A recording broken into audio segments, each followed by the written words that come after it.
comme vous le savez, l'entreprise opère dans un environnement très complexe et très dynamique à la fois, qui se caractérise notamment par une fragmentation, une diversification du marché. Il y a une segmentation très fine qui s'est opérée au niveau de tous les secteurs de marché, et aujourd'hui l'entreprise doit constamment se réadapter, se renouveler en fonction du contexte du marché, la concurrence très forte sur tous les secteurs du marché, qui nécessite derrière une capacité d'optimiser son time to market et de réagir rapidement donc, sur le marché. Les exigences de compétitivité, bien entendu, avec cette exigence de réduire, optimiser les coûts d'exploitation, d'OPEX ou en CAPEX. Également l'exigence de qualité.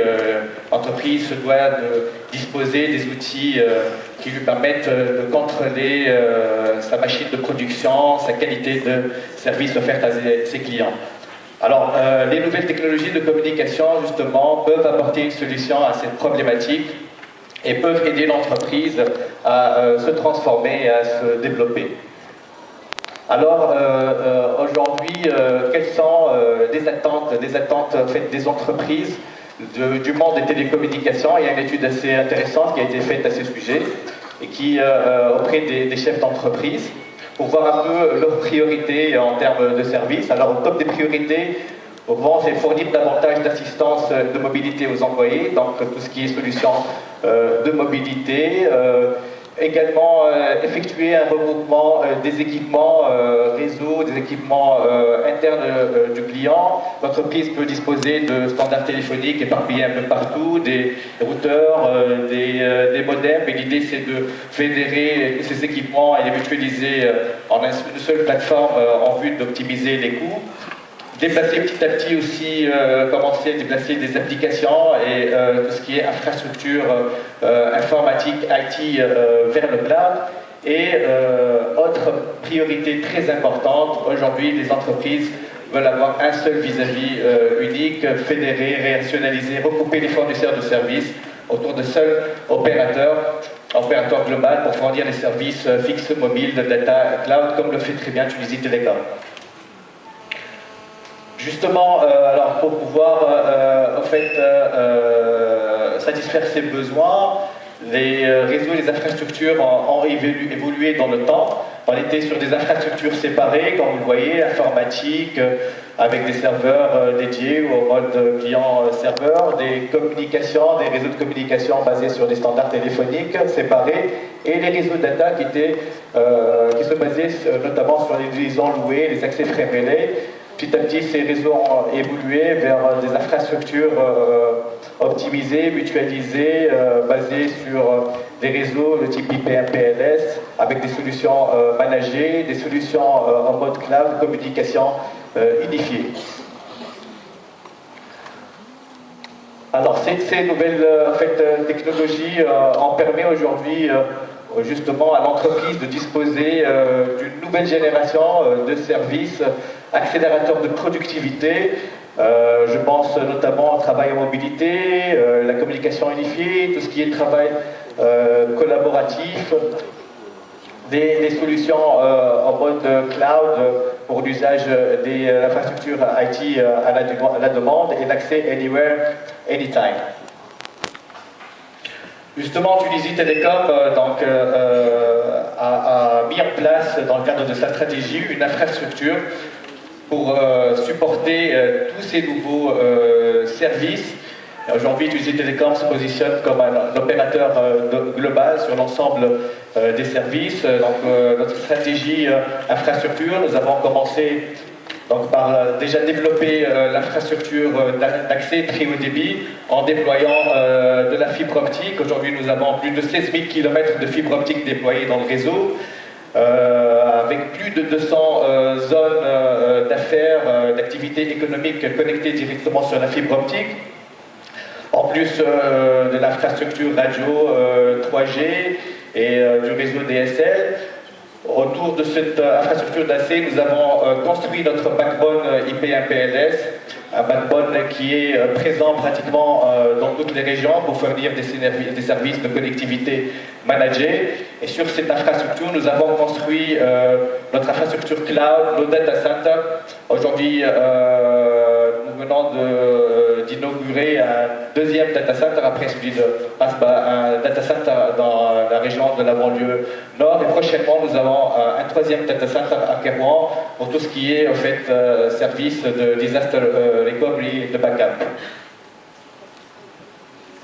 Bien entendu, avec cette infrastructure, nous avons construit notre portefeuille d'offres entreprises en se basant principalement sur 4 axes qui nous permettent aujourd'hui de se différencier de la concurrence. L'axe convergence et abondance, proposant des services en convergent, fixe, mobile, des services mutualisés, moi data sur une même infrastructure MPLS, et ces offres-là sont en fait associées à des offres d'abondance avec des forfaits de communication qui permettent donc de satisfaire les besoins des entreprises, des forfaits on-net ou off-net en fonction de l'usage de l'entreprise.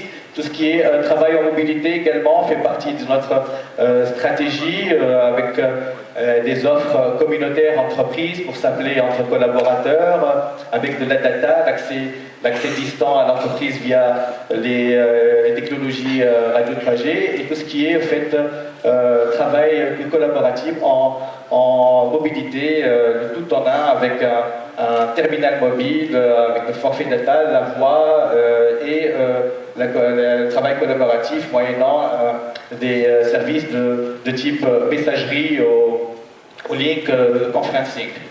L'axe innovation est également très important. C'est un axe qui aujourd'hui nous différencie sur le marché. Comme vous le savez, Utilisity Telecom s'est très vite très vite lancé ses offres cloud. Je pense notamment à tout ce qui est solutions en mode SaaS, des offres d'hébergement via nos data centers et bientôt nos offres d'infrastructure. Bien entendu, la couche qualité de service qui est importante. Utilisity Telecom travaille beaucoup sur la qualité de service, sur les SLA, c'est des solutions managées avec l'alerte proactif et des solutions de backup avec des accès redondants pour fiabiliser l'accès au réseau.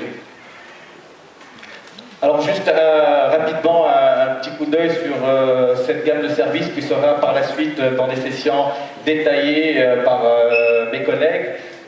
Si on parle de travail collaboratif, je pense notamment à la solution de messagerie que nous avons lancée avec notre partenaire Microsoft, qui est basée sur la solution Exchange. Nous y avons rajouté, nous venons d'y rajouter la brique en fait, Link pour tout ce qui est en fait, conferencing et le SharePoint pour le travail collaboratif, des solutions de vidéoconférence qu'on peut déployer directement chez le client ou également proposer et organiser des réunions de travail chez Utilisity Telecom, dans les locaux d'Utilisity Telecom, avec des équipements adaptés à la vidéoconférence et des solutions simples de web conferencing. Aujourd'hui, via un simple accès web et une licence, on peut organiser des sessions à distance, partager des documents, PowerPoint ou tout autre type de format.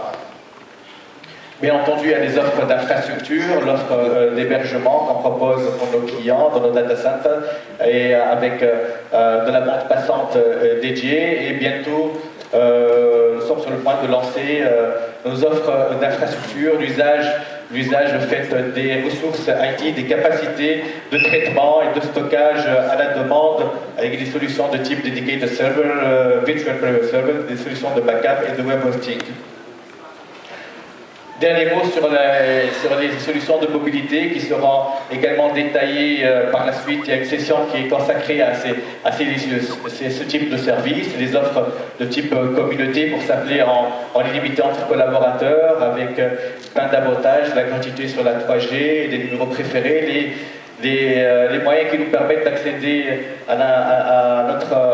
au bureau à distance via des solutions de type 3G, des solutions mobile Wi-Fi pour partager la connexion ou l'utiliser comme solution de backup. Et finalement, notre nouvelle offre qui consiste à proposer une solution tout en un smartphone qui intègre aussi bien les solutions voix, les forfaits voix, les forfaits data 3G et en plus le service de travail collaboratif avec des comptes de messagerie et le service Link, et c'est basé sur le système Windows Phone 8 de Microsoft encore une fois.